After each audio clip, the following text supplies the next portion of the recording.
The aircraft carrier Hiryu was one of the last Japanese carriers completed before the outbreak of war. Similar in design, albeit not identical to her predecessor Soryu, this was a relatively small carrier in comparison to other Japanese designs. In spite of this, as the second purpose-built fleet carrier in the Japanese Navy, Hiryu would prove to be an effective ship in service. Taking part in the Pearl Harbor attack and many subsequent operations, the carrier would serve on the front line of Japan's offensives right up until the Battle of Midway, where she would be the last one standing, ultimately being sunk in turn after the other three losses suffered that day.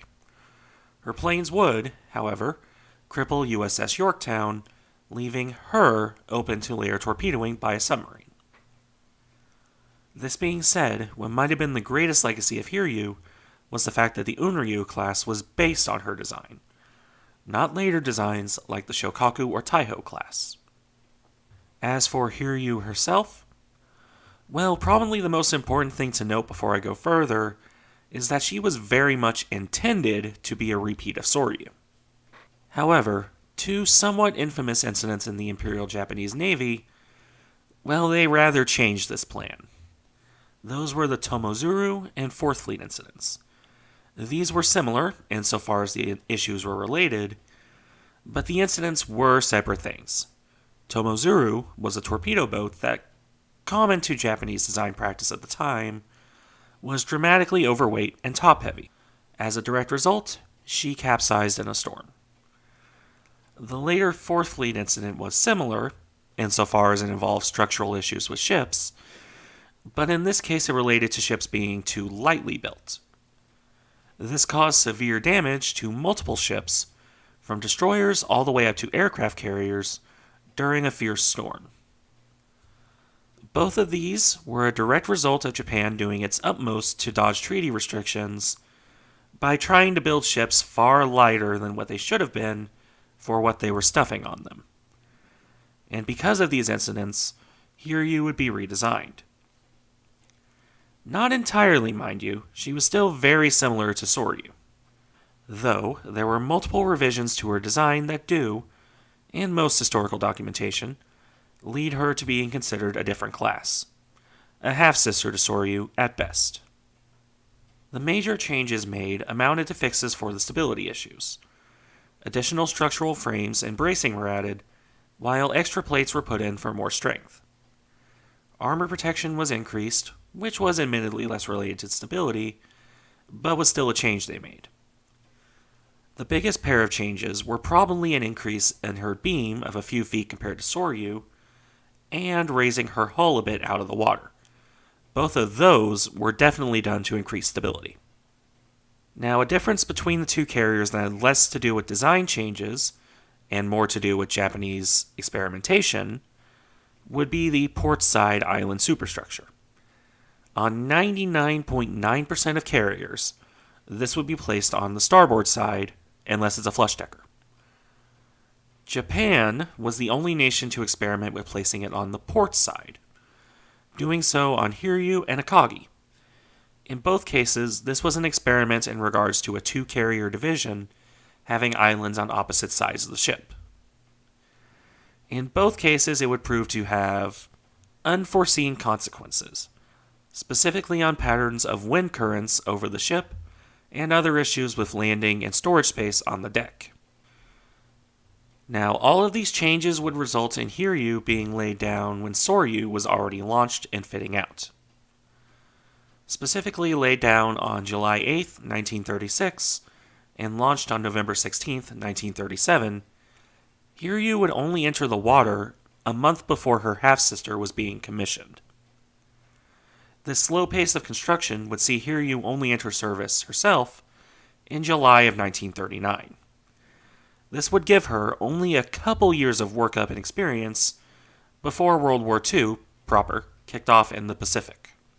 At 20,570 tons full load, Hiryu was a firmly medium-sized fleet carrier. Her length of 227 meters, 746 feet, and beam of 22 meters, 73 feet, also emphasized this. Smaller than the following Shokaku, or even the treaty-limited Yorktown, she could only carry some 70-odd planes, including spares. Without spares, her air wing was more like 60 to 65, in comparison to the 90-plus planes that American carriers could carry. This was less than impressive. Then again, it was also largely intentional. This is because Hiryu and Soryu were largely built the way they were in the interest of speed. While Hiryu was slightly slower than her half-sister, due to the increased tonnage and the wider beam, she could still manage 34-ish knots. Some destroyers couldn't get that fast. If the goal was for a fast carrier, the Japanese certainly pulled that off. Regardless, with her design and construction out of the way, we can move on to service history.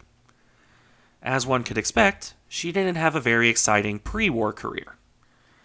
Japan was busy beating up on China, which had begun the war with a basically non-existent navy, and certainly had nothing to speak of by the time Hiryu was entering service. After the usual work-up and training periods, Hiryu would spend some time sailing around, using her aircraft to strike land targets. At one point, she even landed her entire air wing on a Chinese island for land missions.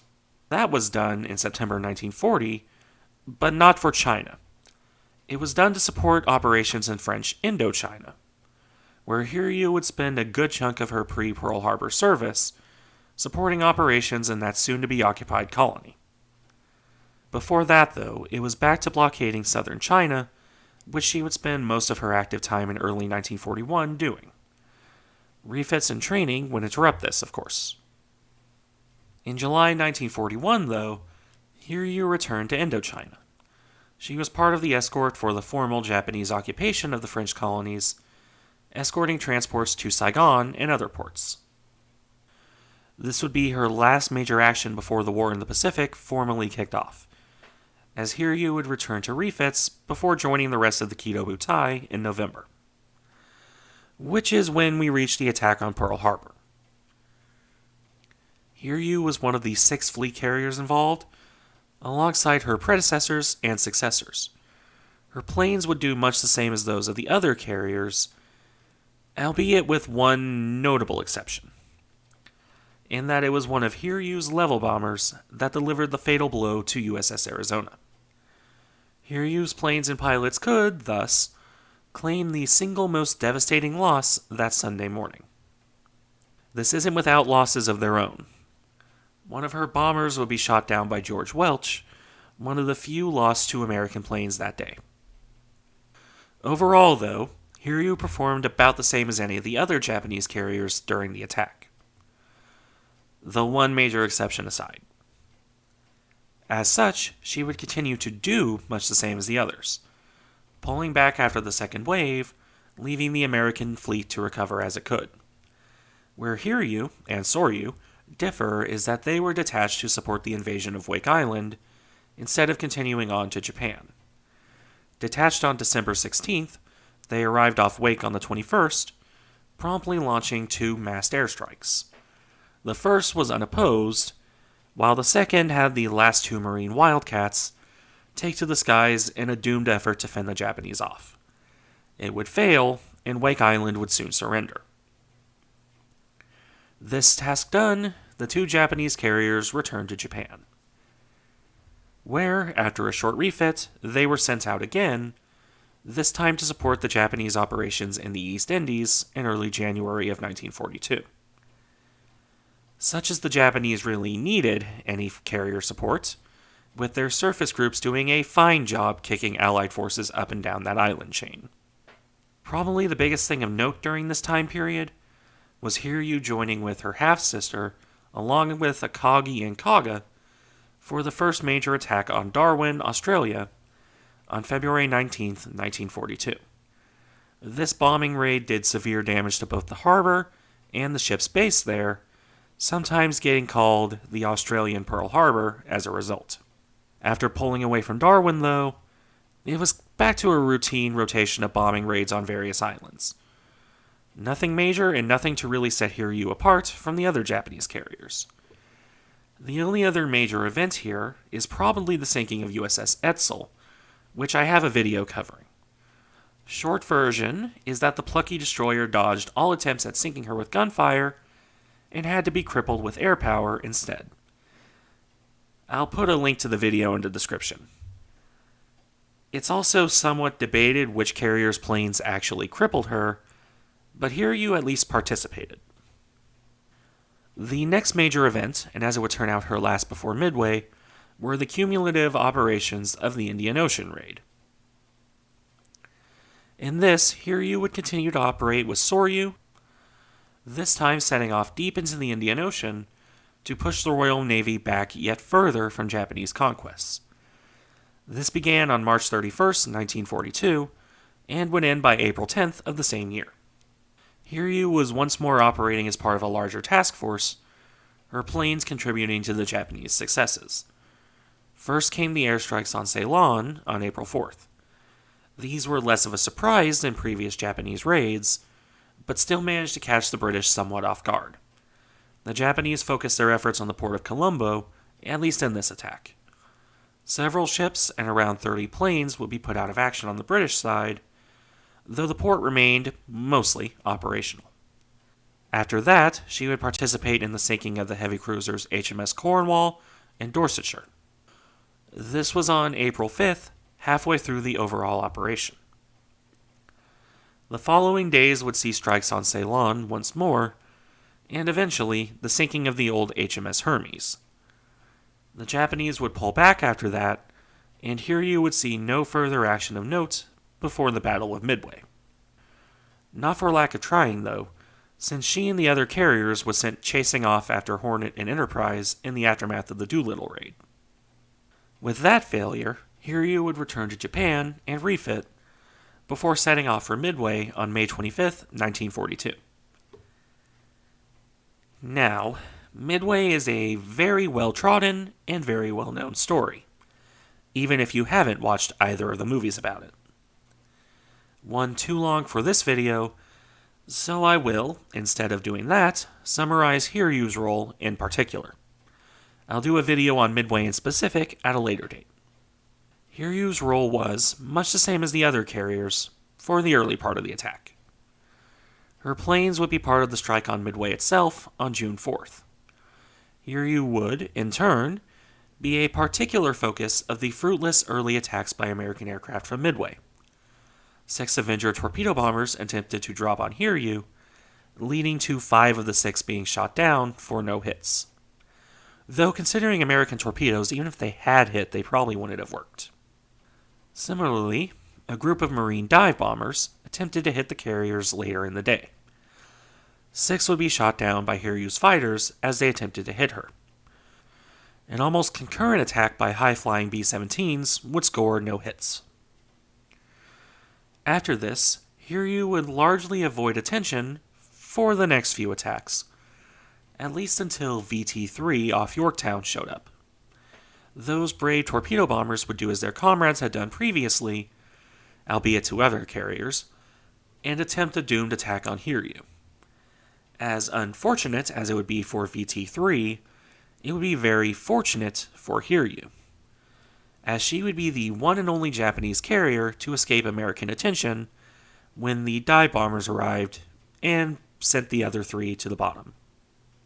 Because of this, Hiryu would be able to launch a counterstrike against the American carriers. 18 of her dive bombers would set out towards USS Yorktown, where 7 would manage to make runs on the carrier. 3 direct hits and 2 near misses later, and Yorktown was ablaze and nearly dead in the water. It must have seemed like the ship was doomed at that point.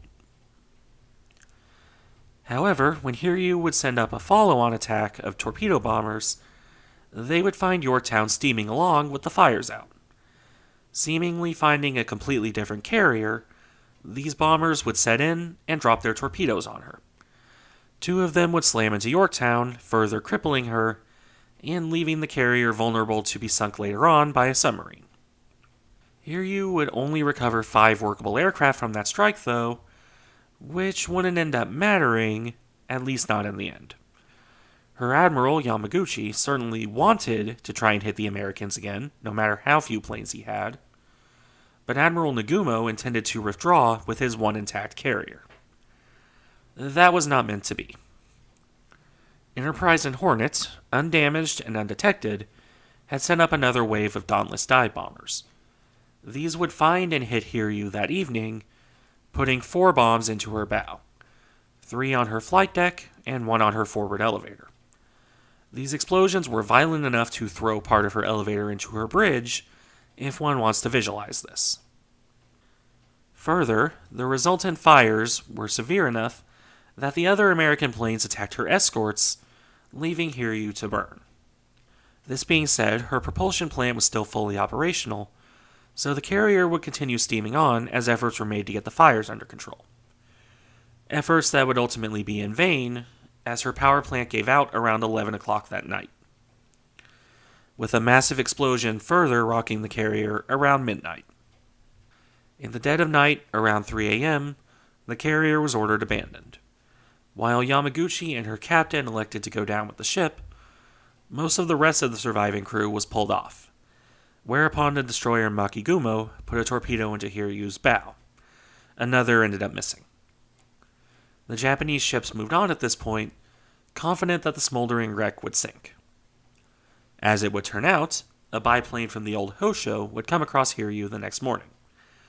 A burnt-out husk with her forward flight deck collapsed and torn away, but remarkably still afloat.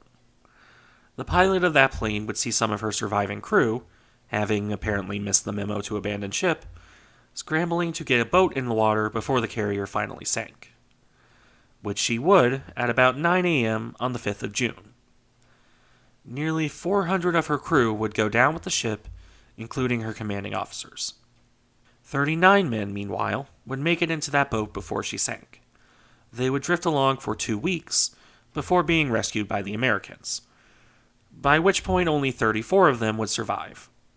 Sinking only a couple years after entering service, Hiryu had a short life, but it was an adventurous one.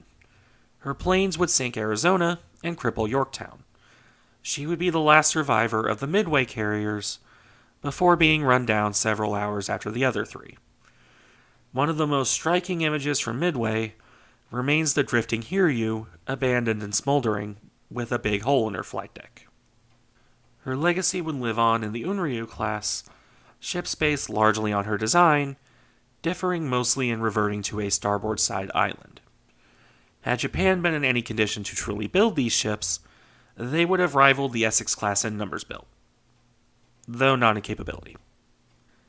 As it would turn out, well, Japan could only start 6 of the 16 they planned, and only 3 of those would be commissioned. But that's a story for another time.